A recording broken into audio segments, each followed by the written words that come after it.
E aí, pessoal, vamos começar mais um episódio do podcast Os Sócios. E dessa vez com um tema que foi muito pedido, inclusive, já que é cada vez mais comum esse tipo de acontecimento, que é mudança de carreira.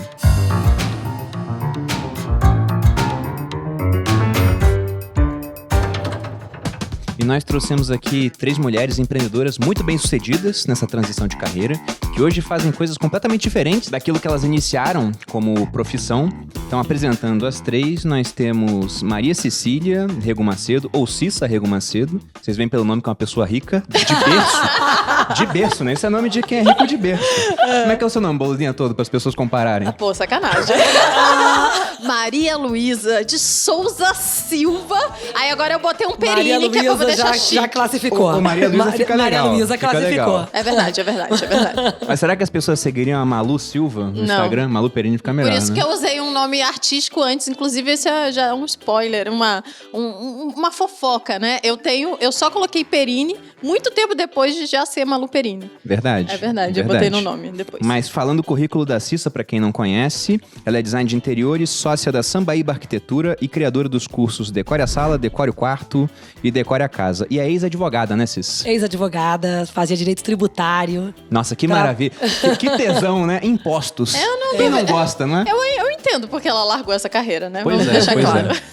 Estamos também com Valesca Bruzzi, segunda participação no podcast, inclusive, Valesca. Daqui a pouco eu vou poder pedir música. Não, Ai, na verdade, incrível. a gente tem uma Marília, regra aqui. hein? 3 participações, a gente manda um boleto pra tua casa. A gente vai ver. Eduardo, separa do streaming, que tá dando bem gostosinho o boleto do streaming das plataformas. Eu acho maravilhoso. Não tenho Maria no nome, né? Pra quem não sabe, eu acho que eu ganho de Valesca, todo mundo. É Valesca Suelen. Minha mãe fez isso. E quando eu nasci, ainda vim com Silva, né? Eu peguei o Bruce do meu ex-marido e já falei pra ele, eu nunca vou te devolver, porque foi que me deu um pouquinho mais de posses.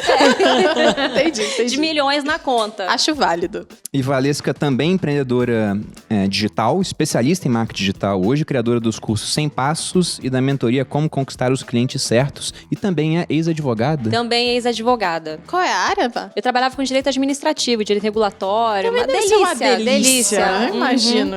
Acho que toda criança tem esse sonho, né? O que você quer fazer da vida? Trabalhar com direito regulatório. Exatamente. Ficar lendo ali resolução da ANEEL, é uma delícia. Mas você botou aí que ela é ex-procuradora? Ex-procuradora da USP, que era o cargo. Não era pouca merda, não. Falaremos disso, né? Falaremos disso. E também com Natália Candelária, criadora do perfil Apartamento 203, proprietária de escritório de arquitetura de mesmo nome, que inclusive está responsável pela nossa casa, né, Boldinha? É verdade. Dona Natália está ali, dona e proprietária das minhas decisões. Que nem sempre eu deixo, né? Eu dou bastante pitaco. E é ex-economista do Banco Itaú. Inclusive, ainda é sócia de um escritório de assessoria imobiliária envolvido com essa área financeira. Trabalhava no mercado financeiro com crédito imobiliário e os clientes me ligavam toda vez que dava um problema na obra, achando que o crédito era resolver o problema da obra. Então, eu fiquei 8 anos, mas ainda tô lá na parte burocrática do negócio. E trabalha hoje com design de interiores. Sim, depois na minha transição foi sair do mercado financeiro para design de interiores. Eu sempre brinco que aqui em São Paulo todo mundo ou é ou já foi do mercado financeiro, né? É verdade, impressionante. é verdade. Todo mundo trabalha com isso. Mas a gente também fez uma transição de carreira, né? Eu nunca tive uma carreira, é verdade. Bruno super. O Bruno a gente tá falando, mas eu não todos sei se nós. você lembra, Cissa, mas eu lembro nitidamente de uma vez no Rio de Janeiro. A gente tava sentado comendo rodízio japonês. Eu era militar ainda e eu falei, tô pensando em largar. E a Cissa falou, eu era advogada, eu larguei, faço hoje trabalho com design de interiores e tô super realizada. E eu falei, nossa, que bacana. E aquilo mexeu com a minha cabeça. Caramba, Bruno, eu não lembrava. Eu lembro do japonês, a gente tava na barra, na praia, né? Foi naquela época das palestras. E quando a gente começou a ficar amigo. E eu lembro, Isso engraçado. Era 2017. Eu sei que isso que você tá me falando, várias vezes que as pessoas me perguntam da transição de carreira, e toda vez que eu solto com o coração as coisas que aconteceram, é muito comum, alguns anos se passam e as pessoas vêm e falam, você sabe aquela conversa que a gente teve? Eu falo, eu não, nem me lembro. E é aquilo que a gente plantou.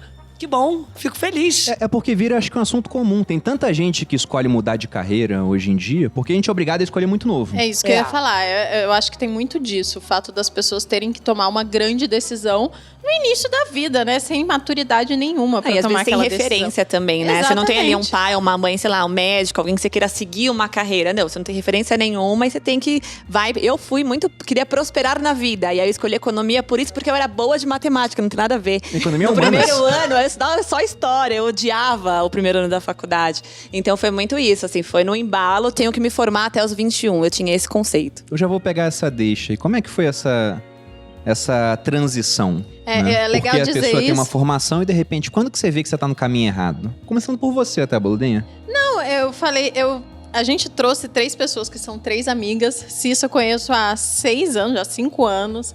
Nath também, grande amiga. A Valesca, todas elas fizeram transição de carreira e tiveram histórias bem diferentes. Sim. Inclusive eu também, você também, né? Mas acho que as suas... Eu não vou dar spoiler. Tá. Eu falei, né? Eu não tinha uma carreira antes. Eu fiz uma faculdade, eu fiz faculdade de ciência política. E Ciência soviética, por favor. Vamos lá. Nomenclatura correta. Mas continue. E ao final da faculdade eu já sabia que eu não ia trabalhar com aquilo, eu não me via trabalhando. E aí a gente começou a procurar, eu e o Por Bruno. que não? Tinha amigas suas estagiando no escritório do Eduardo Cunha. Nossa Não Senhora. era algo que você aspirava pra sua vida assim? Não. E aí eu olhei e falei, não, isso não vai me fazer feliz. E aí comecei a procurar outras coisas. Então, na verdade, foi muito fácil pra mim a transição, porque eu não me fixei em nada antes, né? Então, não tive que abandonar. É diferente de vocês. Então, passa pra galera que, de fato, teve uma carreira sólida antes, pra depois ter que fazer tudo de novo do zero. Vou começar com a Valesca, então, que eu acho que a sua transição foi bem tumultuada, né? Foi. E foi uma coisa muito doida, porque eu fui a primeira pessoa da minha família a fazer faculdade. Eu venho de uma família muito pobre e tal. Sempre foi tudo muito ralado, foi tudo muito suado. E eu consegui entrar numa faculdade, claro que eu não podia escolher qualquer curso, tinha que ser um curso tradicional, porque eu tinha que ganhar dinheiro, né? Pirâmide de Maslow ali. A necessidade principal era ter segurança, ter onde morar e ter uma vida minimamente financeiramente confortável. Mas direito veio como essa opção tradicional. Veio. Era direito a medicina ou engenharia. Então, assim, eu falava em casa, vou fazer psicologia. Todo mundo, você tá louca. Você que agora tem a chance de entrar na faculdade, né? Vai morrer de fome, porque tinha essa visão muito preconceituosa, né?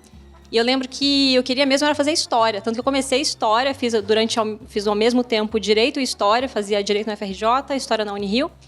E em um determinado momento eu comecei a ganhar um bom dinheiro, né? Tinha uma remuneração legal no estágio de direito e aí larguei a história e fiquei nesse caminho. Então, quando eu comecei a entender que direito não era pra mim, tinham muitas camadas assim de subjetividade que me amarravam, que era como se eu estivesse sendo ingrata com o esforço que meus pais fizeram pela minha educação. Como se eu estivesse abrindo mão de algo que muitas pessoas da minha família não tiveram oportunidade também.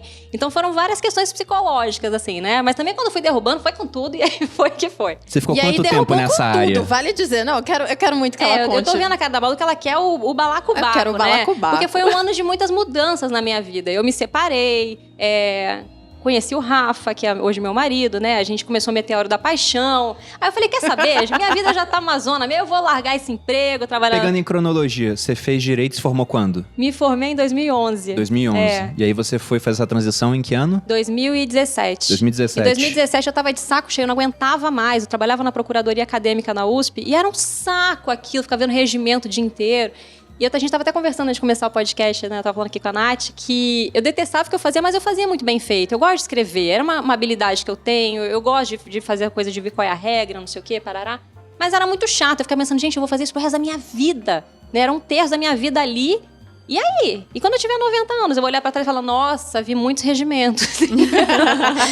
E aí, quando eu comecei a decepcionar meus pais, né, que foi quando eu pedi o divórcio, aí eu entendi que tava tudo bem, que eu podia decepcionar, porque eu sempre fui aquela filha que cumpria com os requisitos, não dava trabalho. Eu falei, quer saber? Se eu não fizer isso agora, eu vou fazer quando, né? Depois do divórcio, eu comecei a me abrir mais pra outras possibilidades. E aí eu resolvi que eu ia cair fora mesmo. Então, em 2017, eu pedi demissão na USP.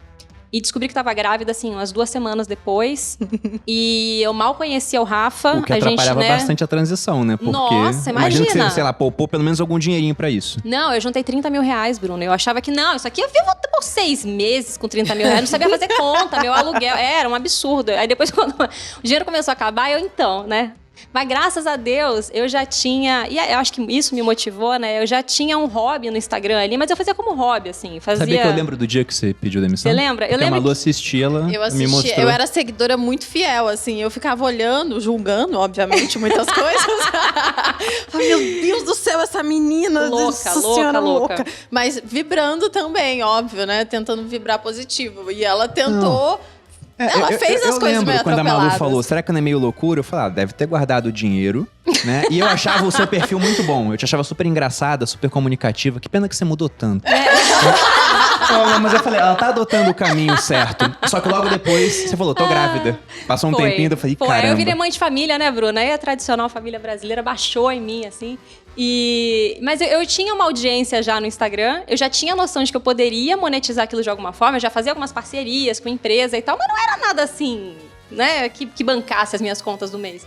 Mas aí quando eu entendi que eu tava grávida e que não tinha mais jeito, eu falei, não, agora vai ter que dar certo isso aqui. E fui bater na cabeça até dar certo, até que deu. Que bom que deu certo. E o seu, Natália, como é que foi? O meu, eu comecei a trabalhar com 14 anos uma Gazeta de Santo Amaro, que eu cuidava do arquivo morto. Mas era um trabalho era um curso que eu fazia que chamava Programa de Educação para o Trabalho. Ele ensinava como você se vestia, como você deveria se comportar no trabalho. E toda sexta-feira a minha chefe fazia eu lavar o carro dela. Sim. Gente, maravilhoso. Mas nossa, isso construi caráter. Depois eu falo gelado. Não, você imagina hoje, a geração de hoje, Cissa, não fala com eu falo com a minha irmã mais nova. Isso aqui em São Paulo foi onde? Em São Paulo, Gazeta de Santo Amaro, era um jornal local que ainda existe lá em Santo Amaro, que é o bairro Zona Sul, onde a gente nasceu. Eu nasci no extremo sul de São Paulo, na verdade, na periferia do extremo sul de São Paulo. Sempre estudei em escola pública, nunca tive uma referência de carreira, né? Meu pai trabalha até hoje na mesma empresa. E meu pai sempre foi o cara CLT, né? Então, eu almejava trabalhar num banco, porque eu passava em frente ao Itaú, falava, um dia eu vou trabalhar ali, né? E aí, eu trabalhei com 14 anos, mas esse trabalho não era remunerado, porque eu queria aprender como me comportar no trabalho. Será que a gente consegue fazer um negócio desses aí? Não, a gente vai ser processado, amor. É mentira isso, a gente não vai tentar fazer isso. Mas era bem interessante, assim, claro que esse trabalho. Não, Eduardo. E aí, aos 16 anos, eu fui trabalhar no Itaú, trabalhar na área de consórcio. E aí, um diretor... Nossa, que legal, com 16 anos. Era estagiária, né? Tava no primeiro ano da faculdade. E aí, um diretor de previdência falou que eu tinha uma veia muito comercial e me levou para trabalhar com investimento e previdência. E aí eu vendia de tudo, assim. Eu entrava no CTI para vender para médico, porque médico é um cara que investe mal e tem muito dinheiro. É verdade. Então eu vendia bastante, tudo aquilo que era proposto. Tem muito aluno médico no Viver de Renda. Muito. Acho que é o melhor cliente. O cara muda a chavinha rapidinho. Nossa, Bruno, você tem 500 mil, não sei o quê. Os caras ganham muito bem, né? Não, eu lembro que uma vez me colocaram para vender previdência e era uma coisa que eu acreditava, né? Então eu procurava médicos muito velhinhos para fazer o planejamento sucessório e tinha geralmente dinheiro na conta corrente, que a gente tinha acesso. Então era sempre certeiro esse cliente. E aí eu entendi que eu tinha uma dinâmica de comunicação muito boa. Você tinha 16 anos nessa época? Nessa época eu tinha 17, 18 anos. Eu fiquei no banco até os 23. Nossa. E aí eu pedi demissão, eu ainda estava em investimento, ganhava bem. Tinha saído do bairro que todos meus amigos ainda não tinham conseguido. Então a gente estava ali, a gente comemorava, né, de prosperar. Eu sou de uma família de 4 irmãos, né, somos em 4 filhos. Então tudo era bem complexo ali pra gente. E aí eu me sentia super vitoriosa, mas eu era muito inquieta, eu sou até hoje, assim, eu não me acomodo muito fácil com as coisas, né? Não posso falar o termo aqui por causa do horário, mas o famoso fogo no rabo, né? Você tá sempre, né? E aí eu tinha isso na cabeça, que eu queria empreender, queria vender outras coisas, né? Não queria... Que o banco, acho que assim como a minha empresa que eu vinha ter depois... a gente tá super no comando do Banco Central. Então, você tem as regras, todo dia você tem que fazer o mesmo processo. Tudo amarradinho. Você fica intelectualmente bloqueado, né? Daí, com 23 anos, eu pedi demissão do banco, até porque meu chefe saiu e teve aquela fusão Itaú Unibanco, eu não curtia a nova gestão. E eu tinha que vender PIC e eu odiava, falei que eu não queria vender PIC, então eu resolvi pedir demissão. PIC, pra quem não sabe, é o título de capitalização. É a pior coisa que existe. É horrível. Não você ficar jogando ali na loteria, vamos botar assim. Né? Isso foi pra mim, nada, foi e se assim, der sorte em alguma coisa. A gota d'água pra mim, eu falei, não vou vender PIC. E aí eu pedi demissão, e aí eu não tinha muito dinheiro, eu já morava sozinha. Fiquei grávida do Pedro também, com 23 anos. E morava numa kitnet, não cabia eu e um bebê, mas eu tinha acabado de pedir demissão. Então, como é que faz agora, né? Cadê a assistência ali de uma mãe para cuidar do filho até ele pelo menos ter 6 meses? E eu fiquei desesperada, mas fui vender plano de saúde, porque eu sabia que tinha uma corretagem muito boa. Vendi consórcio, só não vendi meus pais. Você era uma boa vendedora, então. Eu era muito boa, assim. Quando eu acreditava naquilo, eu vendia bem. E aí, eu juntei um dinheiro, juntei 10 mil reais, porque eu fui para um apartamento um pouco maior, por causa do Pedro e tudo mais. E aí, com 5 meses, eu descobri que eu tava com câncer na gravidez do Pedro. Caramba! E aí, eu falei, ninguém vai contratar uma pessoa que tá num processo de tratamento grávida, né? E como é que eu vou trabalhar em que empresa? Então, foi ali o estopim de eu realmente começar a empreender. Uma coisa que eu já desejava, não obviamente nesse cenário, mas me deu um gás, né? Pelo meu filho, assim. Isso era que ano? Isso foi em 2011. Você estava fazendo economia enquanto isso? Não, eu me formei em 2006. Nossa, 2006. 2006. E aí, em 2011, eu já tava grávida do Pedro, né? Na verdade, o Pedro nasceu em 2011, isso foi em 2010. E aí, eu queria comprar uma franquia de algo, porque acho que franquia, de repente, é um modelo mais fácil para quem quer começar a empreender, né? Já tem ali toda a característica do negócio. E aí, eu fui... Porque a facilidade custa caro quase sempre, Exatamente. né? Mas eu tinha 10 mil reais. Pensou nessa velocidade. 10 mil reais não dava. A gente quase... É caro. Não vou falar que foi quase, porque depois que a gente viu as cifras assim, a gente desistiu. Mas a gente deu uma bela de uma pesquisada pra abrir uma franquia da Cacau Show. Só que eu já falava de alimentação saudável na época. Aí eu falei pro Bruno, não faz sentido eu vender um negócio que eu não acredito. Eu falei, amor, a gente tá cobrindo as apostas. Emagrecimento de um lado. É o equilíbrio. Aqui emagrece lá, vai dar certo. É linha de produção. Mas sabe Só que que era tem muito caro. um Era estudo uns 400 que fala mil. que em revistas de... Agora não tem mais revista, né? Mas em revistas de emagrecimento, tipo Boa Forma, assim, onde mais tinha propaganda de doce. De doce. Safado. Mas a pessoa Tentação. tá com fome, né? Pensando ali, né? Você é levada a pensar em comida. Como carne na tentação, né? E você chegou a abrir a franquia, desistiu? Aí eu comprei uma franquia de uma empresa espanhola, que era barata na época, tava acabando de chegar no Brasil. E foi a época que eu mais ganhei dinheiro, assim, né? Não tinha dinheiro suficiente, mas eu fui trabalhando com um percentual menor, enfim. Tive 2 sócios, a gente criou a empresa chamada Efetiva, que trabalhava com crédito imobiliário. E dentro dessa empresa a gente teve 70 funcionários, 7 escritórios no Brasil. E, bom, mercado financeiro, você trabalha 24 horas por dia, né? Como as pessoas imaginam. É como se você não trabalhasse, igual né? blogueira. Como se você É igual blogueira. influencer. Se você mandar pra ela, ela responde. Natália, eu mando cadeira pra ela provar 10 da noite. Pô, mas Às vezes o- ela responde, o que é um absurdo. Eu tenho que parar com Mas o isso. que eu tô vendo é que você foi super bem sucedida nessa parte comercial. Você fez economia, talvez por influência do pessoal do banco, eu imagino. Na verdade, na minha cabeça, economia era contas. E eu era boa em matemática. E aí eu escolhi economia só por isso, porque eu era boa em exatas na escola. E aí decepcionou porque era humanas. Muito, decepcionei muito. Na verdade, todas elas aqui foram muito bem sucedidas e ganharam muito dinheiro com a profissão primária é. que elas escolheram. Sim. Mas A Cissa também. Mas vem, termina... o momento que vem, né? Eu acho que eu me sentia bloqueada intelectualmente, porque eu tenho um lado criativo muito aguçado. E acho que as pessoas que fazem transição de carreira têm essa questão, né? Caraca, mas o direito é a regra se mesma expressar, coisa. né? E aí eu conversei com meu sócio, que chama Bruno também, que tá até hoje na empresa. Eu falei, cara, eu não quero mais trabalhar com isso, mas eu não tinha ideia de design de interiores, muito menos de Instagram e internet. Eu criei o meu perfil Apartamento 203 em 2016 para ter fotos da obra do meu apartamento. Tipo, quero ter ali um diário e ver como vai ficar no futuro. Imagina que fofo, eu vi a primeira foto e ele pronto. Então o objetivo foi esse. Mas rapidamente veio marcas, teve uma audiência, porque o Instagram entregava muito bem organicamente naquela época. E veio pessoas, marcas falarem com a gente se a gente não queria divulgar o produto. Eu falei, mas não vai divulgar, eu tenho 5 mil seguidores, o que a pessoa quer que eu divulgue um produto? Aí tem um negócio. Só que na época não existia a Valesca vendendo curso de marketing digital. Era um curso, um ou outro no Brasil, e era presencial. Eu fui para Curitiba, fiz um curso de um dia, voltei, já fiz meu Media Kit, já comecei a vender parceria. E eu só fiz a virada de chave, a gente estava até falando sobre isso, assim, que eu acho muito arriscado. A gente está aqui numa mesa de pessoas bem-sucedidas, né, numa transição. Exatamente. Mas não é uma coisa simples e nem é uma coisa que dá pra romantizar, né? Então, eu acho que eu já tinha um filho, então eu fiz uma transição muito calma, porque eu falo que seguir o coração não paga a conta. Acho que foi mais parecida com a minha, então. Então foi bem devagar. E aí, quando eu comecei a ganhar mais dinheiro com o Instagram, eu virei a chave. Parei de ir no escritório de mercado financeiro. Isso foi em 2019. Então é bem recente quando eu virei realmente a chave. Eu fui estudar design de interiores, eu fui entender se essa nova área que o meu coração queria seguir, se era realmente o que eu queria na parte técnica também, não só na parte criativa, né? Então a minha transição foi bem calma, procurei psicólogo, porque eu achava que, falava, não, meu trabalho, todo trabalho vai ter ônus. Então não é o meu trabalho, às vezes é É o a meu loucura jeito. da minha vida. Agora eu tô nesse O que momento eu procurei ruim. pra me tranquilizar na transição era o meu extrato bancário mesmo. Se não der certo, tem aqui, né? Tem 880 mil lá, a Malu tá ganhando dinheirinho pela internet e Exato. vida que segue. E a Cissa foi um pouquinho diferente. O meu foi bem diferente. O meu, vamos lá, eu acho assim, eu costumo dizer que eu tive 2 casamentos. Eu tive um casamento bem sucedido, que eu era feliz no meu casamento, estava tudo bem lá pra sempre. Aí, de repente, surgiu o design de interiores que me tirou da advocacia. Vou contar do início como é que começou. O amante, então. Foi um amante. O design de interiores foi o Ricardão que me tirou de um bem-sucedido casamento com a advocacia.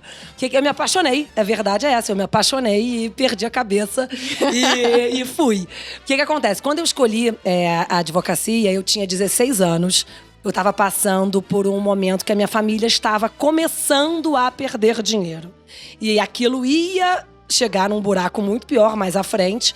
E entre os digamos assim, a minha primeira idade, até os 30 anos, eu não tinha opção de ter nenhum tipo de ajuda, porque eu tinha que ganhar dinheiro para ter a minha independência financeira, que era o meu sonho, a minha independência financeira. Você mudou mais ou menos aos 30 anos de carreira? Não, eu mudei com 35. 35? Eu sou velha, Brunão. Brunão tem 45. Eu tava pensando o seguinte, eu mudei próximo dos 30, você também, não foi? Com 27. 27? Você tinha Tem o quanto? tal do retorno de Saturno, né? O retorno de Saturno é com 28, né? Eu larguei a advocacia com 35 anos. Eu fui estudar... Quando eu fui estudar, entre fazer direito e comunicação social. Eu gostava muito de comunicação. Sempre gostei muito de escrever, eu sempre gostei muito de falar. Eu tinha um pouco essa coisa de ser repórter, jornalista, das câmeras. Eu te vejo como... Sabe, consigo te enxergar como jornalista. Você consegue me enxergar, né? Consigo. No Jornal Nacional. Consigo.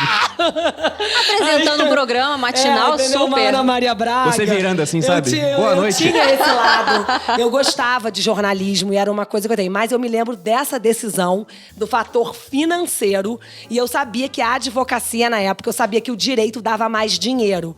E quando eu fiz com 16 anos, que eu fiz um pouquinho antecipado. Não, se a Valesca falou que, no caso dela, ela tinha poucas opções, nessa época eram menos ainda, porque não tinha digital, por exemplo, não tinha nada disso. Eu entrei na PUC em 93/2, no segundo semestre de 93. Eu fiz vestibular em 92. E quando eu escolhia, eu não queria ser pobre. Eu vou falar a palavra, o verbo certo. Eu não queria ser pobre. Exatamente. E as pessoas falavam, jornalista vai morrer de fome, jornalista não sei o quê. E eu acho que eu não ia morrer de fome, não. Eu acho que eu ia estar apresentando o Jornal Nacional. Eu tô falando sério. Eu acho não mesmo. duvido, Cícero, eu acho mesmo. duvido. Eu acho que eu ia correr atrás. A Rede Globo é no Rio de Janeiro. Eu ia lá correr atrás do que era as opções de jornalismo. Eu ia me arrumar toda. Eu ia fazer reportagem. Eu ia me enfiar no piscinão de Ramos.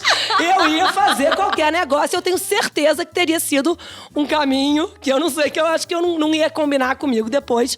Mas isso era uma coisa que eu aspirava, mas eu tinha medo de não ganhar dinheiro. E eu sabia que o direito, por ter outros amigos advogados, eu sabia que o direito eu ia ter um retorno mais rápido.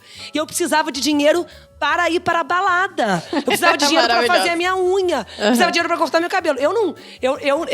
Meus pais, eu sou a mais velha de 4 filhos, então ali aquela história, paguei o colégio, chegou ali na faculdade, começaram já a encher o saco do preço da faculdade, tô pagando faculdade, tá caríssimo.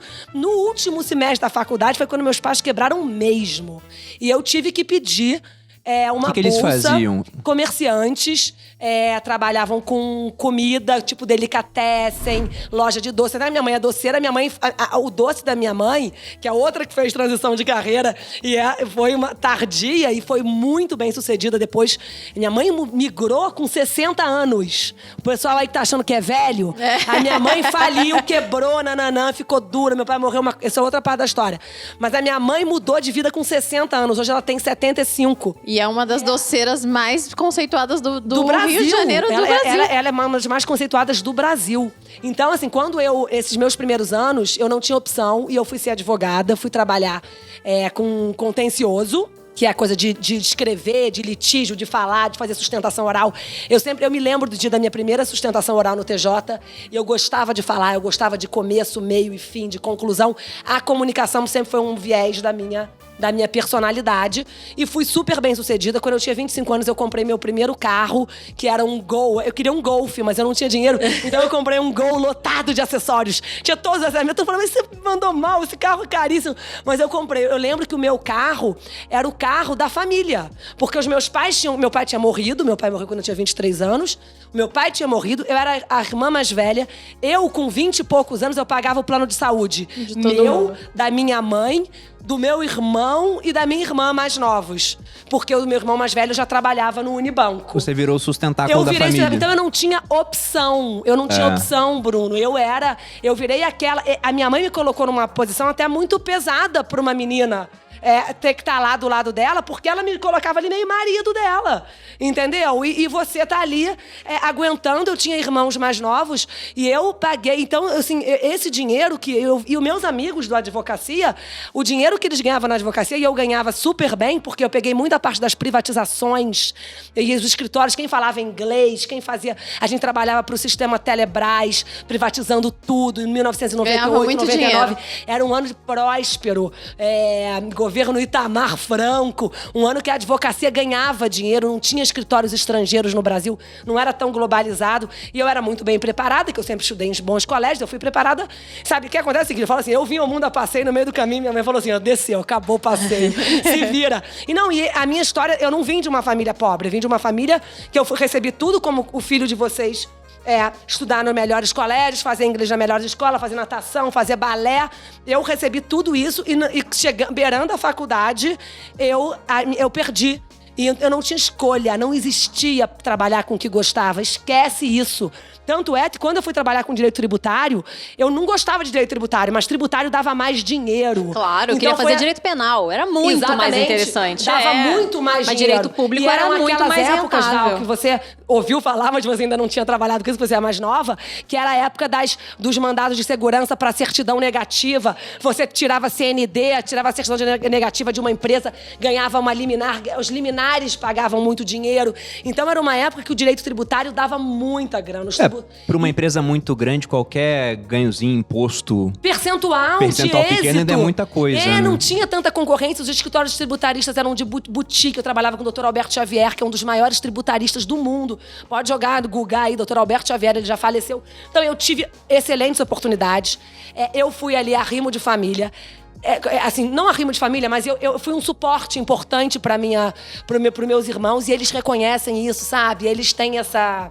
Tanto é que quando eu cheguei, eu fico até emocionada quando eu falo, porque quando eu fui chegar perto dos 30 anos, que tava todo mundo bem... Aí você viu, agora eu posso fazer outra coisa. Agora, dá licença que eu vou ser adolescente de novo, que eu vou... Agora é minha vez. Uhum. Porque eu fui cuidar de um lado que eu não tinha escolha, gente. Não existia trabalhar com o que gostava, não tinha escolha. Era trabalhar com o que dava dinheiro. E a minha mãe começou a prosperar na história dos doces, que ela fechou um comércio, 1000 execuções fiscais, Valesca, nome sujo, tem bem preso até hoje, sabe? Execução fiscal, coisa errada, administração, coisa difícil de família, sabe? É a herança do apartamento do meu avô, minha mãe até hoje não pegou, porque o dinheiro tá preso na ação, porque tem uma certidão, mas aquelas coisas... E eu era mais velha, eu tinha que resolver, sabe? Eu era mais velha e advogada. Então era eu que resolvia. Penhora do micro-ondas, da empresa, do não sei o quê. Vai lá correndo resolver. Então, assim, foi muito pesado. Ser advogado na família resolver o problema pra família toda. Não, exatamente. A minha irmã é assim. Toda coisinha, vê o que a Priscila acha. Mandam pra ela lá. Liga pra Priscila. Ela virou nossa advogada por volta agora. dos 30 e poucos anos, aí é que eu falo. Quando o sujeito começa a ter opção, ele começa a pensar. Sim. Né? Aí eu fui morar sozinha, montei a minha casa lá no Rio. Depois eu vim trabalhar aqui em São Paulo, montei a minha casa aqui em São Paulo. E aí que eu acho que entrou a paixão. Quando foi montar a sua casa? Quando eu fui montar a minha casa. Igual a Nath, então, mesma coisa. Eu comecei a atrair o direito. A gente tem que tomar cuidado, amiga. Vocês vão virar dos A gente tá perigando aí. Eu tô tensa, porque tem uma coisa da gente que fez transição de carreira que as pessoas acham, você vai transicionar uma vez e acabou. E não é. Eu acho que esse tal do fogo na bunda, né, o termo científico que a gente usou aqui, é um fogo na bunda eterno. Então, ainda que eu esteja hoje muito satisfeita, muito plena, a gente sempre tá ali, ó, vai que tem um Ricardão ali mais interessante. Sim, Isso, né? eu acho que o prazer da vida tá aí, né? E você se permitir mudar e ser tá várias sempre coisas. apaixonado, né? Sim. Porque esse tesão que realmente traz resultados extraordinários. Sim. Até porque todos nós aqui somos muito novos, pô. Sim, Quanto também que a gente tem vai isso. viver ainda na vida? Pode ser que a gente mude várias vezes, mas eu queria que vocês resumissem, por exemplo, em uma palavra, aquilo que foi o motivador da transição de carreira. Foi o quê? Foi dinheiro? Foi não estar feliz? O meu não foi dinheiro, o meu foi uma insatisfação, porque eu tava muito infeliz. Porque pra pagar esse preço… Mesmo ganhando muito bem. Tava. E não, Sendo bom no que fazia. Bruno, eu saí pra ganhar menos. Eu saí pra ser feliz. Eu falei que eu me apaixonei pelo Ricardão, que foi o design de interiores. Eu saí pra ganhar menos. Eu saí assim, eu não aguento, esse dinheiro, eu gastava os tubos de dinheiro, eu gastava muito pra compensar uma vida chata. Eu acho que quando a gente tem uma vida chata, quando é muito pesada, a gente meio que amaldiçoa. O dinheiro vem, você vou gastar isso mesmo. Você pega também, vou outra comprar. coisa. É outra coisa. Eu saí e eu falei assim, eu vou trabalhar com uma coisa que dá menos dinheiro, mas eu vou pelo menos ter um dia a dia feliz, eu vou ser mais feliz, eu vou entrar numa coisa que eu gostava, que era um hobby pra mim. E eu sempre tive esse lado criativo, e sempre gostei, sim, de arquitetura, de design, de arte. E quando eu montei as minhas 2 casas, eu comecei a ter as amigas me pedindo ajuda pra montar a casa pra elas, que era uma fase que tava todo mundo ali tendo o seu primeiro apartamento. Eu sempre brinco que quando a gente, até no Instagram, né, quando a gente vai escolher uma profissão, alguma coisa, a gente deveria ouvir o que as pessoas pedem pra gente, né? Porque geralmente é o que você gosta, é o que você faz de melhor. Eu digo até mais do que isso, porque eu gosto de usar uma frase do Isaac Asimov, onde ele fala que o dinheiro é o elogio mais sincero. Então, por exemplo, as suas amigas te pediam dicas, né? E muita gente me pedia dica de finanças também. Aí uma hora eu falei, será que se eu cobrar as pessoas vão continuar pedindo? E alguns continuavam pedindo, mesmo sendo cobrado. Eu falei, então realmente eu posso fazer isso na minha vida. E no meu caso, quando eu decidi mudar, eu fiz um exercício de me visualizar no futuro. Eu era tenente na época no Exército, já tinha o objetivo de chegar, né, a ter 1 milhão antes dos 30, que depois mudou pra viver de renda.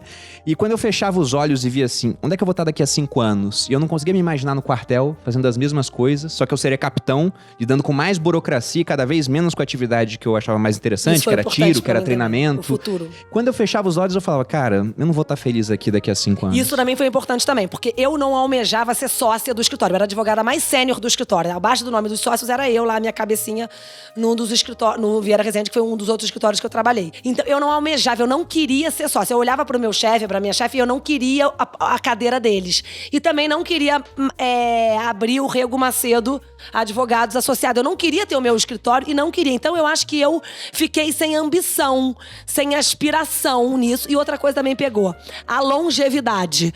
Hoje em dia, a história de você viver muito mais… E eu falei, cara, eu vou ter que fazer isso por mais 40, 50 anos, eu não vou aguentar. Mas e pensa, eu tava no funcionalismo público. Então eu já sabia que eu não ia ficar muito rica. Eu sabia que eu não ia… Sabia que ia ser aquilo dali pra Sim, sempre. e eu cresci muito rápido lá dentro. Então eu na procuradoria em 3 anos já era procuradora-chefe, não sei o que. Eu falei, Quanto cara, ganhava só tinha um procurador?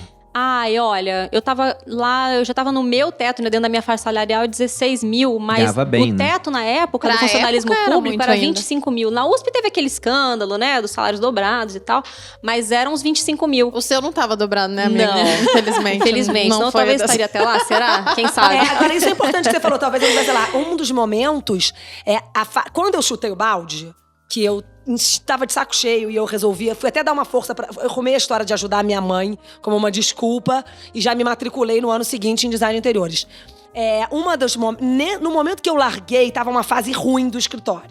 Tanto é que depois teve uma cisão do escritório e era uma fase que eu não estava ganhando bem. Porque advogado oscila muito, né? E eu acho que o fato de eu não estar ganhando bem foi determinante, que eu falei assim, pra ganhar essa merreca aqui, eu vou ganhar essa merreca trabalhando com o que eu adoro. Entendeu? Essa merreca eu consigo ganhar sendo designer de interiores. Eu falava, não vale a dor de cabeça. Não Isso. me paga o suficiente pra esse estresse. Porque é só estresse, né? Assim, eu acho que pra mim pegou muito essa energia pesada. Por mais que você tinha uma renda legal pra idade que eu tinha, eu era a única dos meus amigos que era empreendedor e que ganhava mais de 30 mil reais por mês. Era a única. Mas tinha uma energia pesada. Eu levantava, eu sempre gostei de acordar cedo, mas chegou uma fase que eu não tinha mais tesão. E eu pensava, cara, cara, se eu morrer hoje, qual é o legado que eu deixo na minha empresa para as pessoas que estão em volta de mim, para os meus funcionários? Eu não queria mais ter funcionário. Quando eu saí, eu falei, cara, a gente tinha 70 funcionários, eu sonhava com folha de pagamento, com FGTS. Eu tinha desespero, São assim. 70 famílias, né? 70 funcionários, porque o cara às vezes sustenta a família.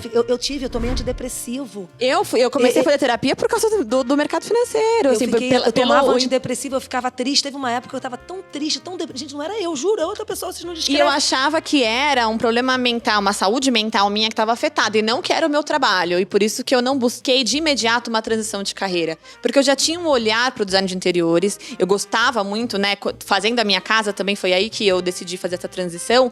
Mas eu ficava sempre presa ali no negócio, né? Eu falei, cara, mas eu construí tudo isso, né? Foram 8 anos, né? Onde a gente chegou, a gente ganhava todos os prêmios de melhor assessoria de crédito imobiliário.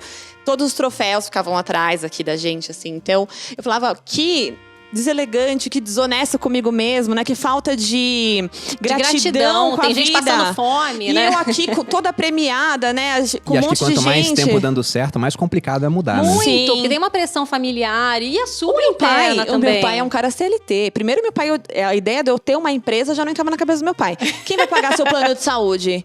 Como é que vai ser quando você for demitida? Eu falei, não tem que alguém pra me demitir, pai. Eu ou vou quebrar ou vai dar certo. A gente tá sempre demitido, sempre desempregado, Não, diariamente. quem demite a gente é o trabalhando. consumidor. Não, e Na o hora meu que ele pai, quiser, ele demite. quando né? eu resolvi ir pra internet, sair da empresa, meu pai quase morreu. Pai, beijo. Ele falou assim, eu não sei o que ela faz, ela tira foto o dia inteiro. Meu pai fala até hoje que eu Muito sou bom. youtuber. Mas eu acho interessante. você nunca foi, eu né? nunca fui youtuber. Mas vocês estavam falando isso e eu lembrei de que eu já tive uma pequena transição de carreira dentro da internet. Porque eu larguei o YouTube, né? Sim. E foi também uma decisão importante. Porque ainda é, né? Um ativo, Muita você imagina. gente até hoje acha absurdo. Muita gente achou absurdo. E fala assim, quando é que você vai voltar pro YouTube? Eu falo, nunca.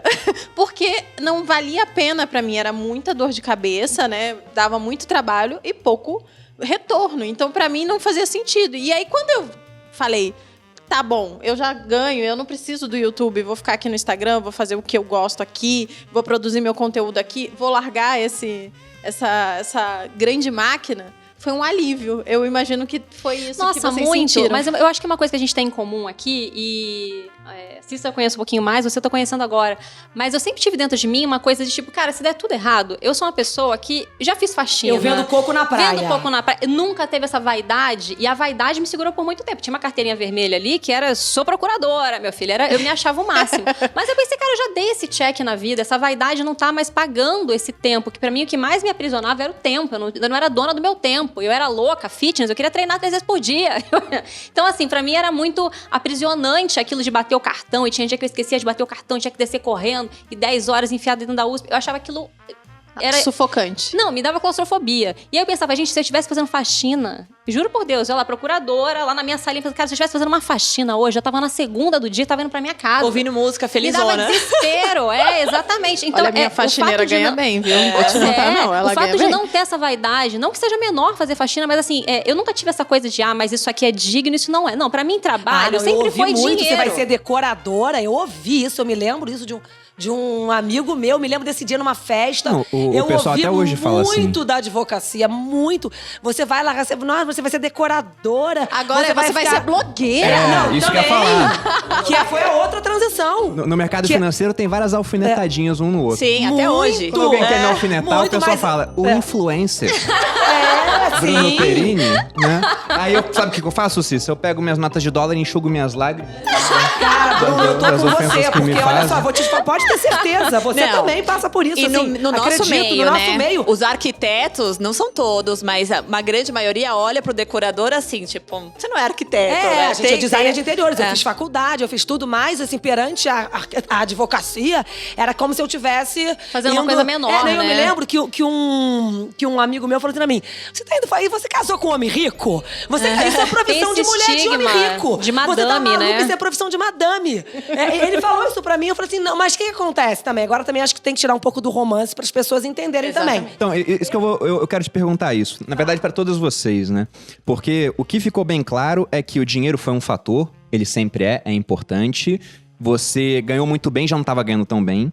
Você ganhava muito bem e não estava satisfeita, queria sair, mas também não ia sair pra não ganhar nada, já tinha um filho. Era uma responsabilidade. No caso da Valesca, o filho veio durante esse processo. Você ganhava bem, mas não tinha também como progredir mais. Não, e aí eu comecei a pensar também, falei, gente, se eu ganhasse metade e tivesse meu tempo Daria livre, tava bom. Eu comecei a pensar nas coisas que eu tiraria da minha vida, porque só pra manter aquele clima também, né, de roupa cara e sapato. Hoje, né, caguei tudo, fiz tudo errado de novo. Mas na época, tinha o status da profissão, você sabe disso, né? Claro. Você também tem em que se banco, vestir de certa claro, maneira. que custava também, né? E comer todo dia na rua. Aí você começa a fazer aquelas contas de padeiro e fala, gente, não tá valendo esse dinheiro aqui, não. Isso que eu queria saber, dessa mudança. Quais foram os principais desafios depois da decisão? Escolheram lá um caminho, design de interiores, no seu caso foi a internet e mudou várias vezes lá também até chegar no marketing digital. Mas como é que foi família, amigos, quem apoiou, quem não apoiou? Como é que foi esse processo? Nossa, meus pais ficaram surtados durante um tempo. O Rafa, né, a gente tava se conhecendo ali, eu já tava grávida e ele, nossa, deve ter achado que eu era a pessoa mais louca do mundo. E ele ficava todo dia volta Inclusive, pra quando você advocacia. descobriu a gravidez, que eu já era seguidora fiel, o Bruno falou, será que ainda não dá pra voltar? Eu pensei isso, às vezes não consegue voltar. E eu contando pro Bruno, porque eu tava o quê? Não assistindo dava. a novela, né? Pra pedir Assistindo a novela. Eu falei, amor, eu acho que ela tá grávida. Ela largou. Aí eu fofoqueira, né, Bruno? Será que não dá pra voltar? Daí O Bruno já abrindo lá o regimento, né, do funcionalismo público. Mas tinha essa opção. Mas pra mim, eu realmente não... Eu já tinha virado a chave. Porque eu sou assim, eu sou sagitariana, vida louca. Então, quando eu viro uma chave na minha cabeça, tá virada e dane-se e vambora. Então, a minha família deu uma surtada. Minha mãe quase teve infarto. Meu irmão filmou na hora que falou, a Valesca tá grávida.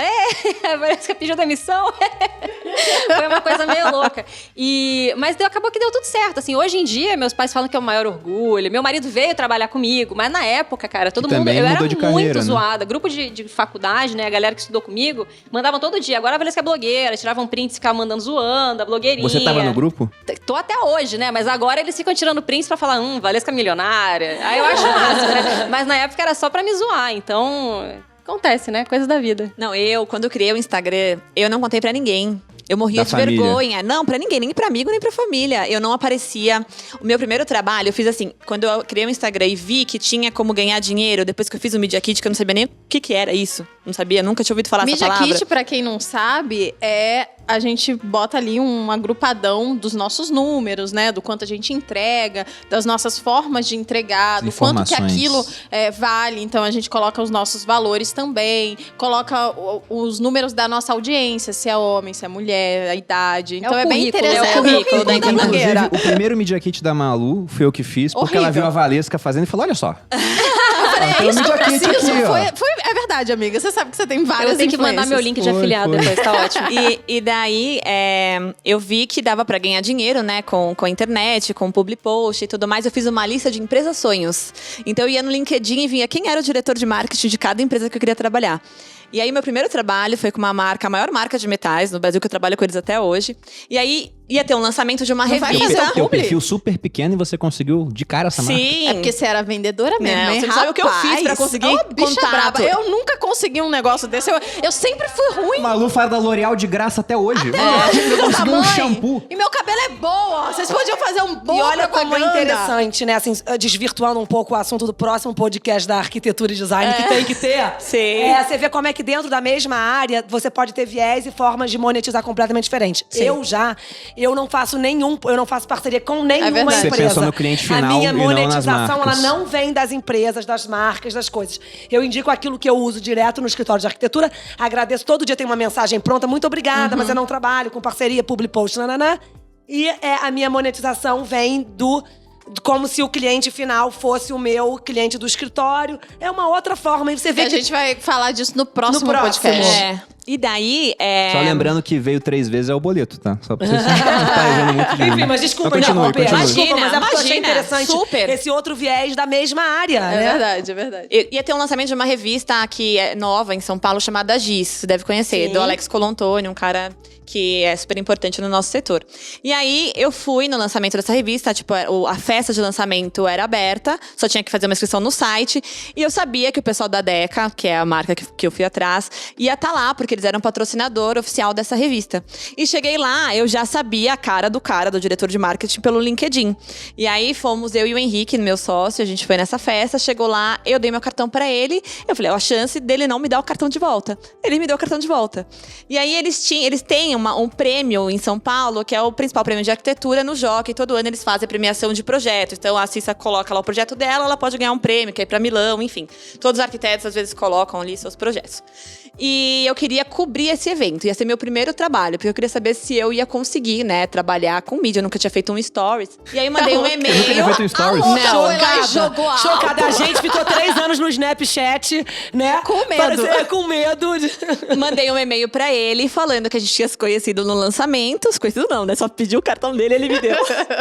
E aí ele chama Bruno. E aí eu falei que eu queria fazer uma parceria com eles, sem remuneração, para que eles conhecessem o meu trabalho e eu conhecesse a marca também. Queria fazer a cobertura desse evento, né? Porque a gente tinha uma base com bastante arquitetos e tal, para fomentar as inscrições no próximo prêmio.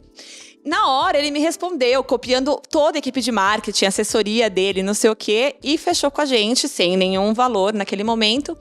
E foi durante muitos anos, e é até hoje, um dos nossos maiores clientes, assim. Só que eu não fazia stories, morria de vergonha. O Henrique que fez o stories dessa cobertura e teve que tomar uísque pra fazer. Porque... Fica essa dica, então, pro pessoal que vai começar em redes Duas sociais. dicas aqui importantes. Cara de pau, acho que é Sim, essencial, sim. né? Essencial. E bebidas, mentira. E foi assim que a gente começou a trabalhar com marcas. E aí eu selecionava as marcas que a gente especificava no projeto. Claro. Que são marcas que a gente acredita, que a gente usa na nossa casa. E aí eu fui ticando as minhas marcas sonhos, indo atrás nem tua da família, turma. nem amigos sabiam de nada, então. Nada. Daí começaram. Não tinha o seu rosto nesse Nunca perfil. teve, eu nunca Trabalhava aparecia. na clandestinidade, Não, literalmente. e aí eu lembro que uma vez um amigo meu falou, essa não é a sua casa? Que tá aparecendo aqui no Instagram. Eu, como você me achou? Ele falou, apareceu pra mim o Instagram, tipo, apareceu. Eu morria de vergonha da profissão, de ser comunicador. Eu tinha um propósito muito claro, que acho que a Cissa também trabalha muito bem isso, que é democratizar a arquitetura e design, né? Levar a informação, fazer cobertura em feiras super importantes no mundo inteiro e trazer isso de uma forma clara para que a grande massa entenda, né? Traga esse olhar mesmo, que acho que a gente olhar o belo é só educar o seu olhar que tudo tem arquitetura, né? E não tem volta daí, é uma bosta, Não, assim gente. você estraga, Ela gente. estraga, Eu falo, Exatamente. olha, Eu acabou, nunca mais acabou. olhei um piso brilhoso da mesma Não forma. dá. É insuportável. Inclusive, eu aprendi muito com a Cissa sobre arquitetura, sobre, acho que, a visão mesmo. E aí, eu ensinei bastante pro Bruno, né? Repassei o conhecimento. Aí, a gente chega em qualquer lugar, o Bruno... Porque é um absurdo. Antigamente não tinha esse piso brilhoso. Isso não faz sentido. Aí quando a gente entra, eu lembro na Itália, na Itália, o Bruno, tá vendo? Olha, nada reflete. É isso aí. Tá vendo? Isso aqui é puro veludo, não é suede, né? É isso aí. Mas uma coisa interessante também, eu acho... No marketing digital a gente enfrenta menos isso, porque não tem uma faculdade para você trabalhar com marketing digital. Mas no caso de vocês, como design de interiores é um curso muito mais rápido do que arquitetura, tem esse pessoal falando, né? Ficando um pouco de inveja. Pô, fizeram design, pegaram um atalho e estão ganhando dinheiro pra caramba.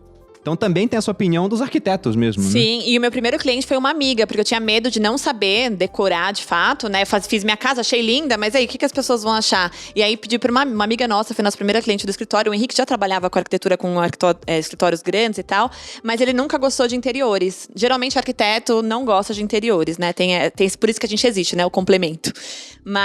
E essa amiga falou, claro, né? Vamos fazer. E a gente fez. Então foi assim, e aí eu postava o projeto dela, eu tirava foto com o meu celular, não tinha fotógrafo. E hoje, 90% dos nossos clientes vêm do Instagram. A gente não consegue atender a demanda que vem, porque hoje a gente só consegue atender projetos completos, né? Não específicos, assim, de ambientes. Mas é uma máquina, né? A internet, enfim, vocês podem contar melhor. Outro podcast que a gente vai fazer. Inclusive, escrevam aqui se você estiver no YouTube, escreva se você quer. A gente quer falar sobre posicionamento nas redes sociais, o que o posicionamento nas redes sociais pode fazer pela profissão que você exerce. A nossa vida. E no teu caso, você está falando dos seus parentes e amigos achando que você diminuiu, eu acho que tiveram né? dois movimentos. Os dois acharam que assim, no primeiro momento eu me sentia sem nenhum ressentimento, nem nenhuma reclamação, numa boa.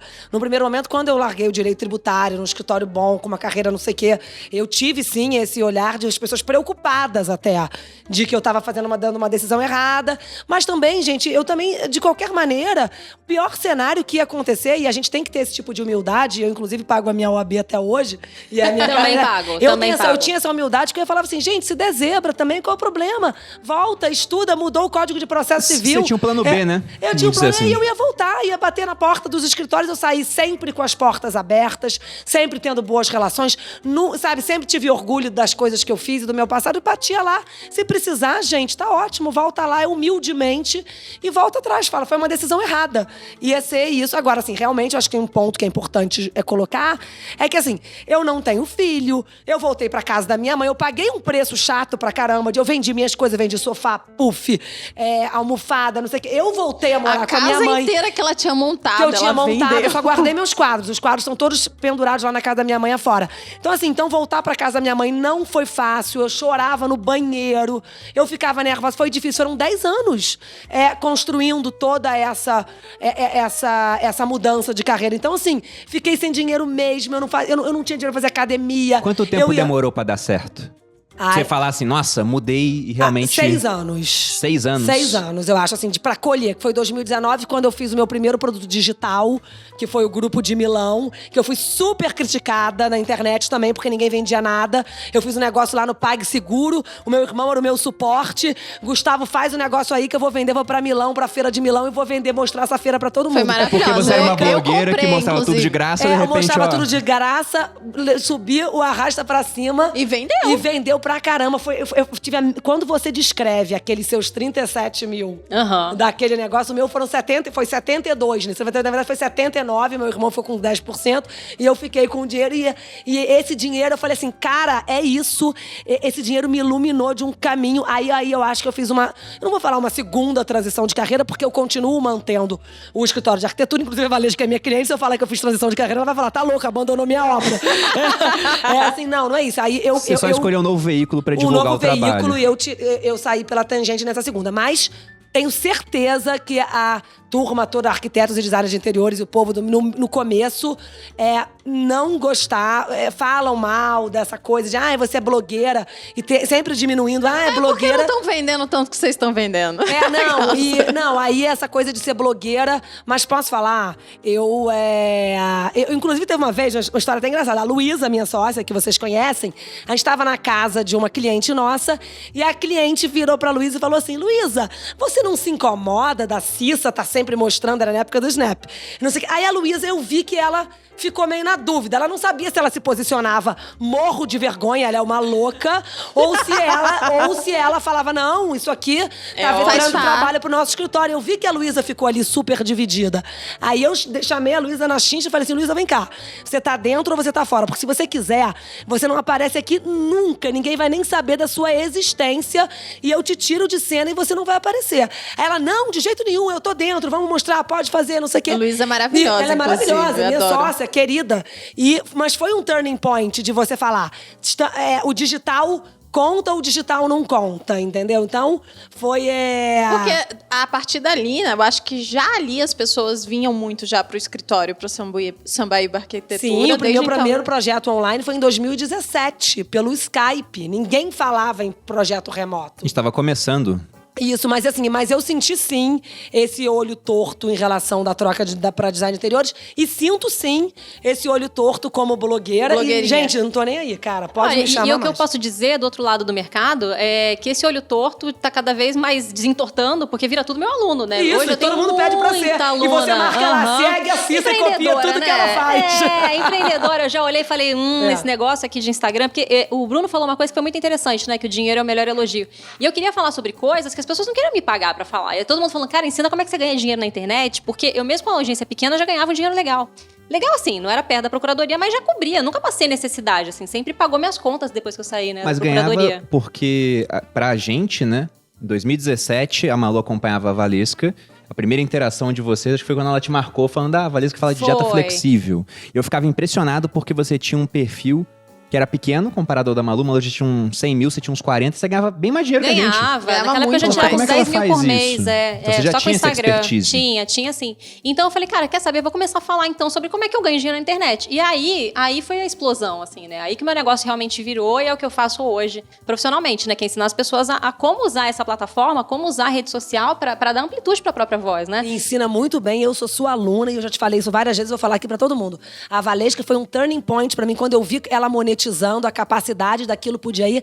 Eu foquei ali, fui fazendo os posts conforme ela fazia e foi assim, foi uma virada de chave maravilhosa. Foi um match que eu sempre desejei, Lembra, né? Porque eu era amiga mandei das... muita gente pro curso da Valesca e mandei mesmo, porque eu falava, segue a Valesca. Eu dava um tique lá pra pessoa fazer, porque faz diferença Porque mesmo. não tem como usar mais rede hoje em social, dia, né? né? Você não tá presente. E não é só estar Exato. presente, fazer um perfilzinho. Não, é fazer um Me negócio ajudou direito. muito, até porque tem ideia. O que eu sou muito acontece grata. hoje é o seguinte, você quer... A Malu, por exemplo, a gente quer ir num restaurante.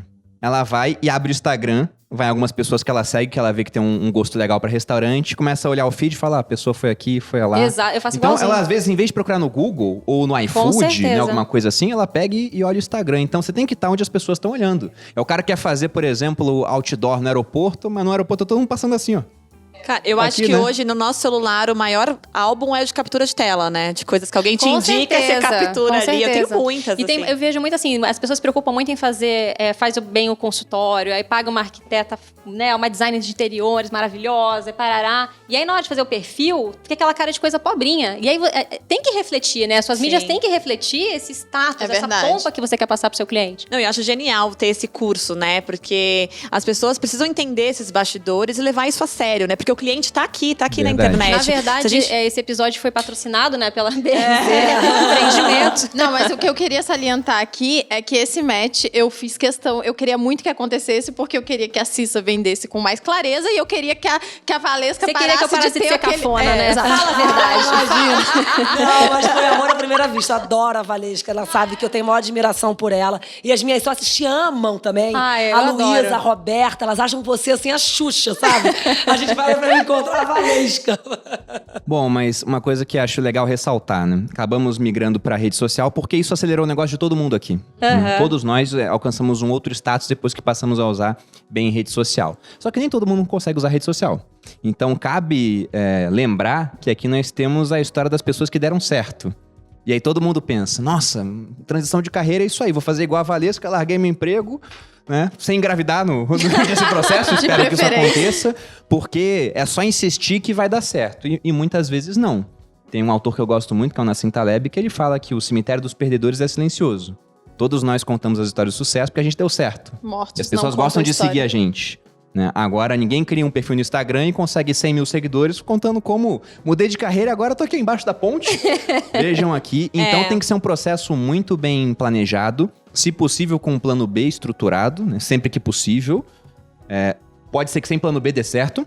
Sim. Mas eu acho muito interessante isso de você pensar dessa forma, como você mesmo falou, uma frase do Piratas do Caribe. Mortos não contam histórias. Homens mortos não contam histórias, né? Então vocês só estão aqui no podcast porque estão vivas e tiveram vivíssimas, sucesso. no Mas caso, olha, uma né? coisa que Counting. ajudou muito também foi pensar qual é o pior cenário possível. Eu sempre Porque pensava penso assim, nisso. tá, mas se tudo der errado, eu vou voltar pra casa dos meus pais com 2 cachorros, um filho debaixo do braço. Você não era Vai ser casada na época e nem tinha filho quando você pensou, né? Quando eu pensei, não, mas eu falei, eu volto pra casa dos meus pais, vou me virar, e daqui a uns anos eu me reergo, né? Coisas da Eu vida. acho que a internet tem uma coisa positiva, acho que pra todos nós, no nosso negócio, o dinamismo, né? Então, acho que é difícil alguém transitar da internet pro offline ou pra uma outra profissão, porque a gente não tem a monotonia de qualquer outra profissão. É verdade. Todo dia inventa um formato diferente numa plataforma que você precisa se adaptar, você precisa criar tudo de novo, é um algoritmo não sei o quê. Então, a gente trabalha com uma ferramenta que nos permite não viver uma rotina, né? Não, é só você ver a questão de passagem do tempo. Por exemplo, esse ano aconteceu um monte de coisas e a gente tá em maio. Sim. Eu olho assim e gente. falo, meu Deus, parece que já passou 2 anos de tanta coisa que eu tô fazendo diferente, Sim. cenários que mudaram. E não, sendo que o meu ano, quando eu era militar, eu me formei, né? Fiquei 5 anos, fiquei mais 6 na tropa. Durante esses 6 anos de tropa, parece que eu vivi o mesmo ano 6 vezes. Porque a rotina era igualzinha. Você recebe o soldado no começo do ano, ensina ele a atirar, ele começa a tirar serviço, no final do ano ele vai embora. Você tira férias, no outro ano você recebe novamente uma leva de pessoas com 18 anos. E a mesma coisa, você via, eram rostos diferentes, mas você tinha um papel comum de alguns indivíduos, né? Esse é o recruta safo, é o cara bom. Esse aqui é aquele cara que vai dar trabalho, né? Meio vagabundo. Esse aqui é o cara que é esforçado, mas sei lá, não aprende rápido. E quando eu fui pro digital, mudou tudo. Mudou tudo. Eu acho que a nossa vida hoje, depois que a gente fez essa transição de carreira e que também fomos bem-sucedidos, ela ficou muito mais feliz, porque não é que ela ficou mais imprevisível, ficou também. Ficou mais dinâmica, né? Mas ficou mais dinâmica, ficou mais alegre. A gente simplesmente não consegue imaginar onde a gente vai estar daqui a 5 anos, porque se voltar 5 anos no tempo e ver onde a gente estava e onde a gente chegou, Totalmente. Não dá pra pensar, não dá se pra alguém pensar. voltasse no tempo e falasse, Bruno, daqui a 5 anos você vai estar, cara, com um podcast com a sua esposa, falando de negócio digital, de transição de carreira, vai ser o segundo mais ouvido do Brasil de Sua categoria esposa negócios. vai ter acabado de abrir um sex shop estourado. Isso é inesperado, né?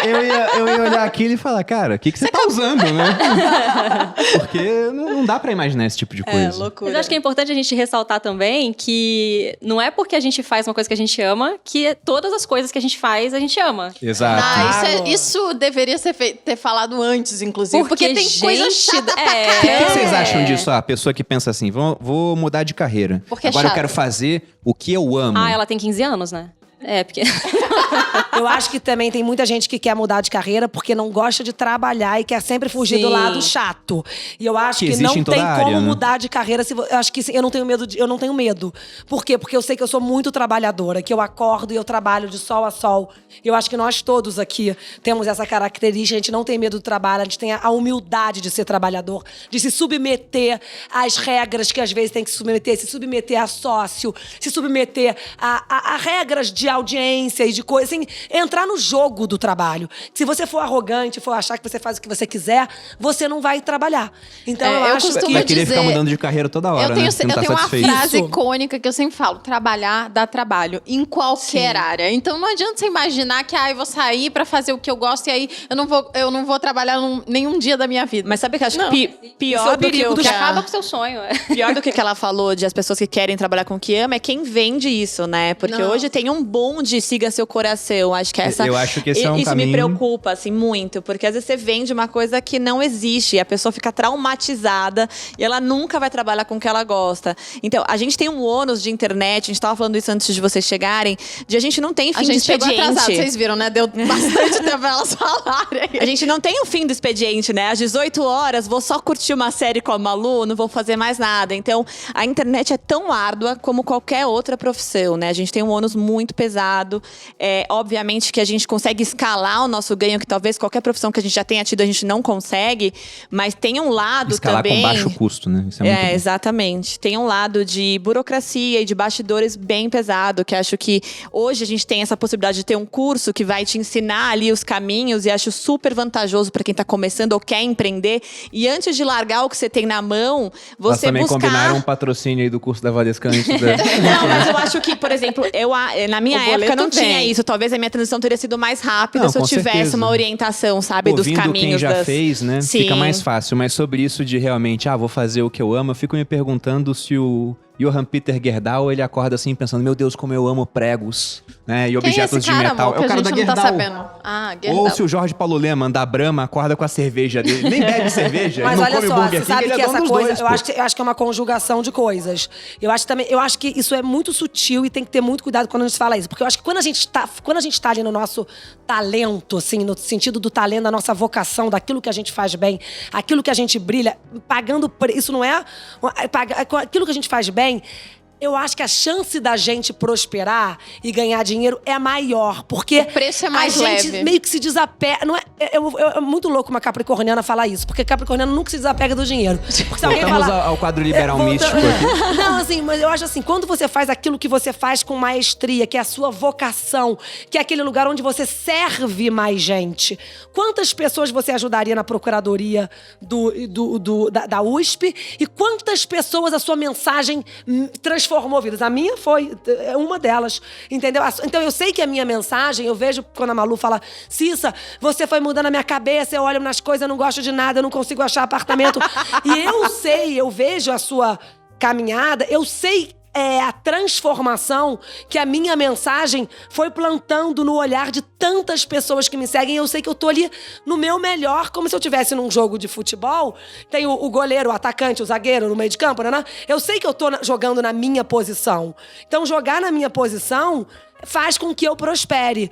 Mas eu não escolhi essa posição só pelo dinheiro, entendeu? Porque senão eu não teria largado o direito tributário, porque ele dava muito mais dinheiro do que design de interiores. Mas também não foi só pelo amor, né? Não, também não Exatamente. foi só... Não foi só pelo amor, sabe? E eu gosto de ganhar dinheiro. E se alguém agora falar assim pra mim, cancela o seu Gmail, sai da internet que você vai ganhar mais dinheiro, eu vou me embora. Tchau, gente. Entendeu? Não, eu gosto de ganhar... Eu acho que ganhar dinheiro é um dos aspectos bons do trabalho. Mas sabe que você tava falando de uma coisa dessas pessoas, né, milionárias bem-sucedidas? O documentário do Bill Gates fala muito sobre isso, né? Eu achei o máximo, porque é muito humanizado. Um cara como o Bill Gates. Eu vi no Netflix. No Netflix. São só 3 episódios, vale a pena assistir. Ele fala tanto, porque né? Eu meio que cortei relações pessoais com o Bill Gates. Faz um tempinho que eu não falo com ele, porque ele começou a falar que o Bitcoin gasta muita energia.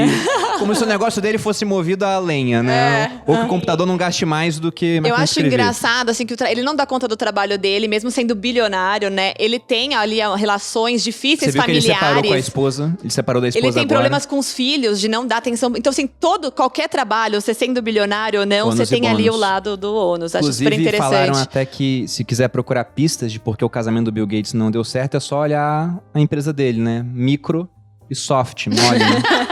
Então fica complicado.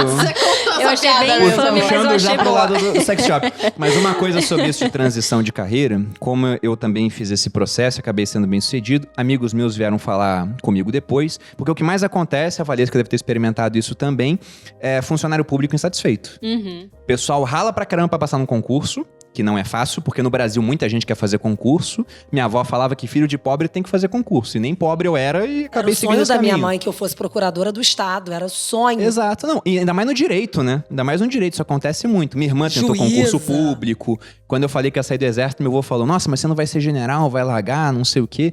E aí o pessoal começou a mandar mensagem pra mim assim, pô, Perini, vi que você largou, cara. Eu também quero largar porque eu quero ter mais tempo.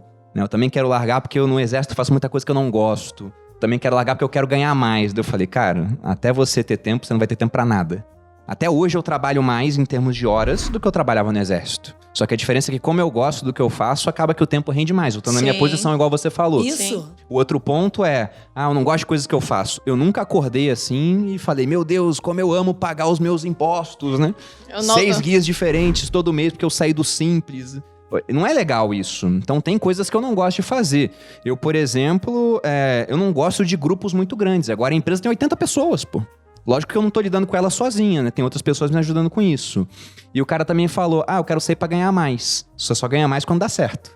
E nem sempre vai dar certo, né? E demora pra dar certo muitas vezes. Pois então. no caso da Cissa foi 6 anos. De vocês foi muito mais rápido, porque já usaram a internet com mais porque afinco. eu acho que a gente também passa por uma revolução digital. E a gente, assim, com a graça de Deus, eu acho que a gente também estava bem posicionado na onda do digital num momento. Estamos, né? Bem posicionados num momento. Está acontecendo, né? Está acontecendo essa revolução digital. E eu acho que a gente também soube pegar a gente enxergou essa revolução digital, a oportunidade. Eu enxerguei isso quando eu vendi o meu primeiro, quando eu exponenciei lá no grupo de Milão.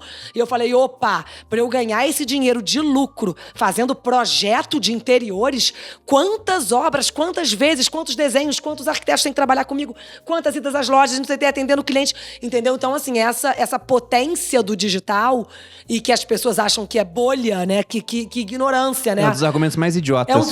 Gente, como que é bolha, entendeu? Então, assim, isso foi um momento também que eu tive uma segunda transição de carreira, que é falar, opa, vou recuar um pouco do físico, e hoje em dia eu escolho poucos clientes que eu atendo hoje com muito amor e carinho, projetos que eu quero estar presente, que eu quero a pessoa que passe a mão no telefone e fale comigo, e para isso eu renunciei um monte de coisa do físico para poder me dedicar ao digital, entendeu? E agora, só um adendo, Dona Natália vai fazer essa transição em breve, que ela vai lançar o primeiro curso dela. Já tô dando spoiler aqui. Motivada por vocês todos, né? Isso mesmo, Natália. Faça Fala mesmo. do curso. Quando vai sair, Nath, pra gente? Dia 9 de junho. Olha, tá aí. A Maluca escolheu a Arrasta data. pra Ela falou, cima. tem que ser o comecinho do mês ou o final do mês, porque eu não entendo quase nada desse processo. Mas isso é uma coisa curiosa também. Acho que pra quem tá empreendendo em qualquer setor, hoje a gente tem mais referência, né? Porque você pensar, quando vocês começaram lá atrás, vocês tinham pouquíssimas referências de internet, né? Então, acho que consumindo, hoje eu consumo pessoas de diferentes setores, né? Pra extrair ali, formar minha opinião, extrair o melhor de cada um.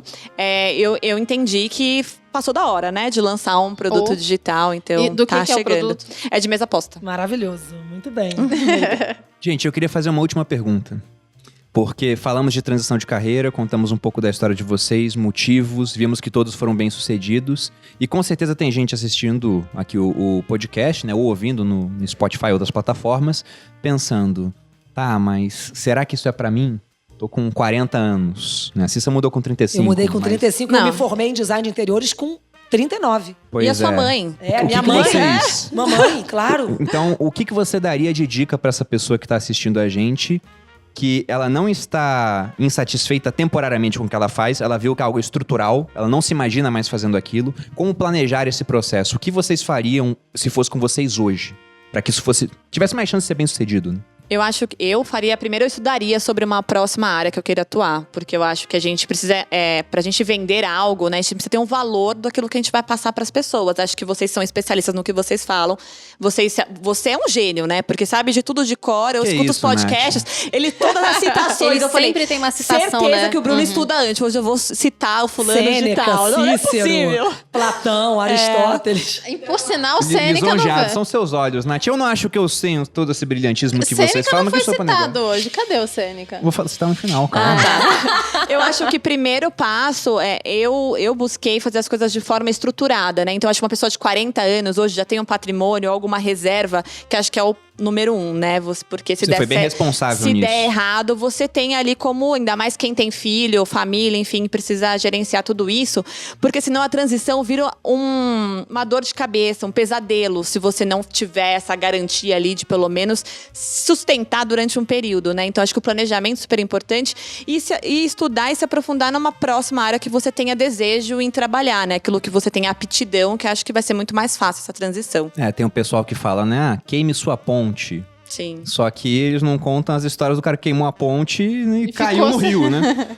Então tem esse ponto. Eu acho também que é necessário, dentro da possibilidade da pessoa ali, não tô satisfeito no emprego, então junta dinheiro pra sobreviver Sim. uns 6 meses, e aí você vai pra uma área onde você tem expertise. Como o Sêneca dizia, né? É na arena que o gladiador pede conselhos. Então não adianta ter só experiência teórica. Se tiver experiência prática naquilo, e uma experiência que você veja que as pessoas querem te pagar por aquilo, é melhor. Já tem uma indicação, assim, de que carreira seguir. E, se possível, levar as duas coisas em paralelo, né? Pra ver se vai dar certo realmente. É o que eu acho que é o mais legal. Olha, você falou uma pessoa com 40 anos com a vida estruturada. Eu quero falar agora com a galera que tem 40 anos e não está com a vida estruturada. Porque com 40 anos eu estava devendo 120, 140 mil pra minha mãe, que foram dinheiro que eu fui tirando. Eu fui pegando dinheiro pra poder fazer esses 10 anos de transição de carreira. Eu fui fazendo as coisas. E o vento só foi virar pra mim por volta dos 43.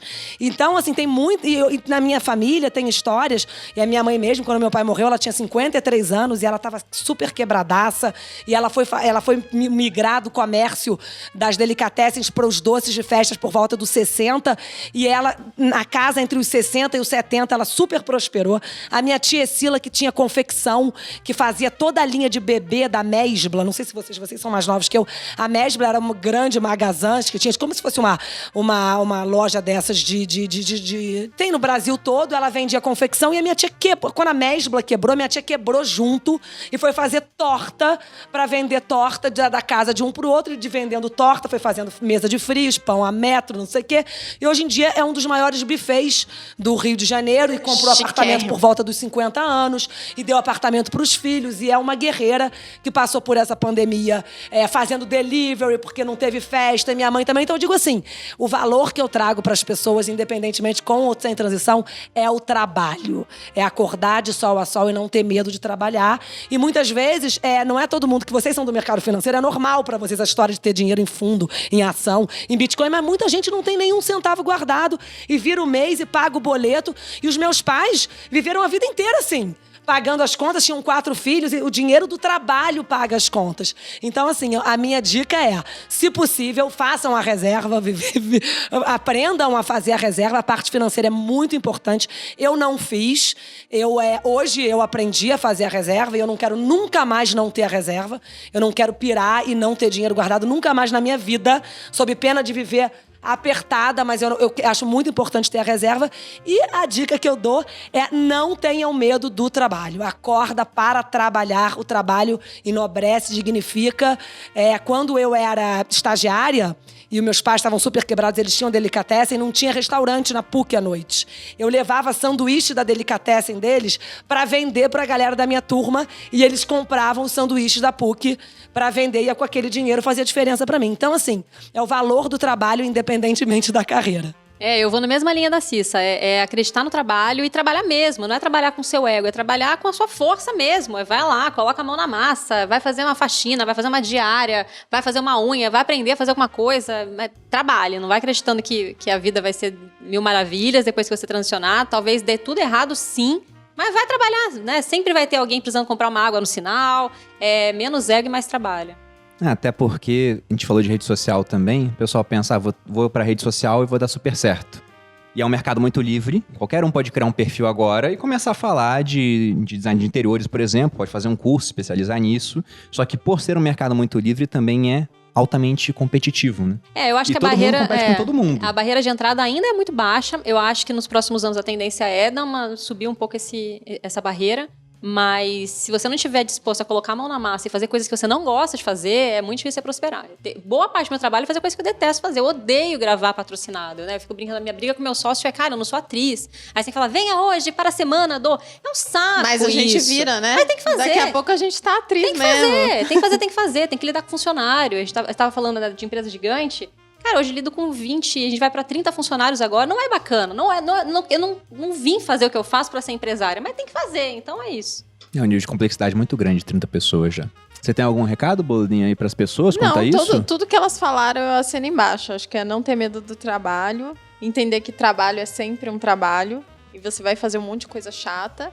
E, de preferência, eu sou uma pessoa muito responsável. Então, quando eu fiz a transição, né, eu comecei na internet, botei o pé lá, o Bruno ainda tinha toda uma estabilidade. Só depois que a gente teve estabilidade, que ele, de fato, tirou o pé dele de lá. Então, a gente fez uma transição em partes. A gente fez em casal. Em casal e foi em partes, né? Primeiro eu fui, depois veio você e assim a gente conseguiu seguir nesse caminho. Mas eu acho que se puder, né? Se prepare. Eu saí devendo e eu fui pagar minha última dívida no ano passado. Eu até contei pra você, né? Eu falei, paguei a minha última dívida. Eu também paguei. Até um ano eu devia mais de 200 mil. Era um inferno. Meu celular tocava, me dava até um calafrio. Era o banco ameaçando pegar meu Fox 2015. Então, assim, era difícil. Mas, ao mesmo tempo, é assumir as coisas da vida. Você quer pagar esse preço? Então vai e paga. Não fica reclamando depois de falando que ninguém te avisou. É complicado sim, a vida é dura sim, mas vambora. Mas tem chance de ficar melhor. Não, esse é o recado. No nosso caso foi bem interessante porque eu já não estava satisfeito com o que eu fazia. Também não estava infeliz, não ia pro trabalho deprimido, nada disso. Mas não era o que me realizava mais. Muito chorando no aterro do Flamengo. Chorando. Uma vez bati de carro em frente ao Santos Dumont. Eu tinha um Citroën C3. Pá! Quando eu vi eu bati de carro, eu tava lá chorando. Eu ia chorando todo dia de manhã. Eu também ia ficar bem depressiva. Chorando. Eu fiquei, era outra pessoa, não era eu. Se tiver nesse ponto, larga mesmo. Larga. Aí eu entendo a pessoa não esperar, não ter reserva. Remédio, porque nesse caso é complicado. Não tomo nada, gente. Eu não tomo nem remédio dor de cabeça. Agora, né, Cissa? Nada. Não, gente, eu não tomo nada, eu quase nem bebo. Eu bebo um golinho de vinho, já parei. E é impressionante como é que a minha mente estava doente, porque eu precisava de tantas coisas. E hoje em dia, não estou dizendo que eu vivo num mundo cor-de-rosa, feliz e contente, mas eu não tomo nada. E isso já passou a ser um negócio que é diferente da maioria das pessoas, porque quando eu tive hernia de disco, os médicos perguntavam, você faz o que da vida? Eu trabalho no mercado financeiro, com parte de educação financeira. O que você toma? Eu falo, nada dele. Ué, como assim nada? você já tem 30 anos e não toma nada, e trabalha com o mercado financeiro e não toma nada, porque o comum hoje é tomar um monte de coisa. Sim. Mas eu não tava nesse nível, e quando eu vi a Malu fazendo a transição dela, e ela foi bem sucedida naquilo, eu falei, bom, agora acho que eu posso fazer também. Só que eu pensei nesse pior cenário também. Eu considerei o seguinte, né? Se tudo der errado, a gente tinha 880 mil investido na época, com juros altíssimos no Brasil. A gente tinha uma Selic de 2 dígitos, então aquilo investido rendia mais do que eu ganhava pelo exército. Eu também considerei isso. Se der errado, eu sou um cara novo, sou inteligente, Malu é super nova, é inteligente também, a gente vai fazer outra coisa. Vai se reinventar. Pois é, porque por mais que desse errado naquilo, né? Se você pegar alguma coisa pra fazer e trabalhar 12 horas por dia, é muito mais difícil de dar errado. Então, eu simplesmente pensei nisso. A pior hipótese possível, a gente ainda tem dinheiro investido e ainda temos saúde pra trabalhar. Depois eu venho perder um pouco da saúde uns anos depois. Ainda bem que eu não considerei isso, senão talvez eu tivesse segurado. E se der certo, talvez a gente mude de patamar, que foi o que aconteceu no nosso caso. Então, o recado que eu deixaria nessa parte pras pessoas, até acaba sendo uma outra frase do Sêneca, né?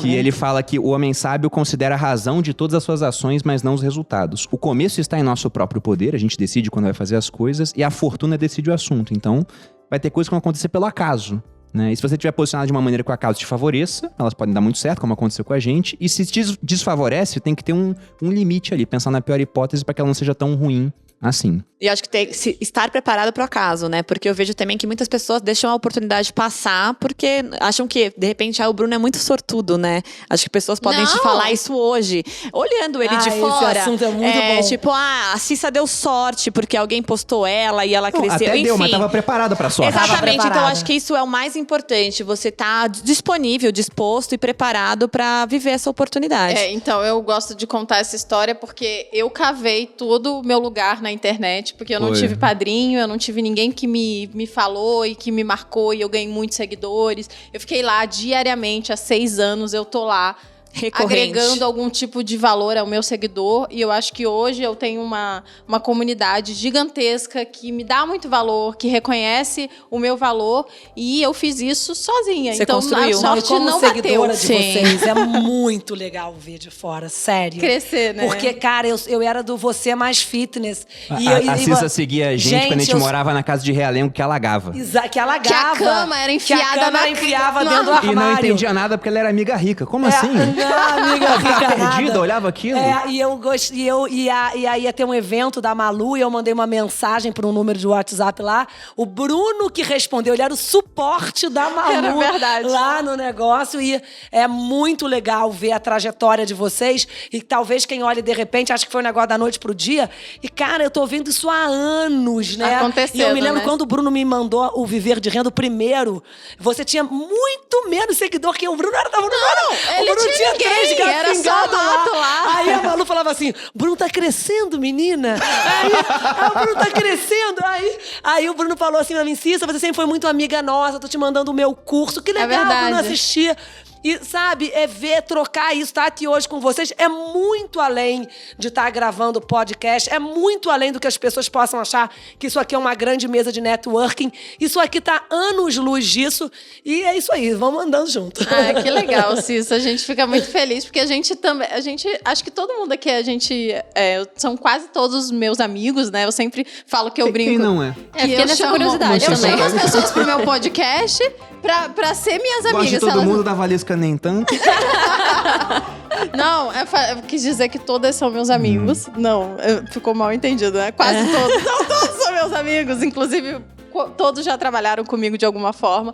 E a gente meio que cresceu juntos, viu esse crescimento. Eu conheci a Nath faz pouco tempo. Não tanto, acho que faz já mais de 2 anos. 2 anos, né? E, enfim, a gente viu esse crescimento, é muito legal. E eu espero que vocês também estejam vendo esse crescimento acontecer aí. Muita gente escreve pra gente e é muito massa isso. Mas, pessoal, como que as pessoas acham vocês nas redes sociais?